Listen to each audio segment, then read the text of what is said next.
Daily facial cleansing is important to remove dirt, sweat, makeup, and other impurities that accumulate on the skin throughout the day. Here are some steps for a basic facial cleansing routine. 1. Wash your hands. Before starting to clean your face, it's important to wash your hands to remove any dirt or bacteria that may be present. 2. Remove makeup. If you're wearing makeup, start by removing it with makeup remover or moistened wipes. Make sure to remove all makeup, especially around the eyes. 3. Wash your face. Wash your face with warm water and a gentle facial cleanser. Gently rub in circular motions to remove dirt and impurities from the skin. Rinse thoroughly with warm water and pat dry with a soft towel.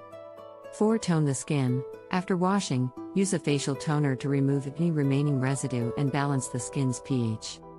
5. Apply moisturizer. Finish by applying a facial moisturizer to keep the skin soft and hydrated.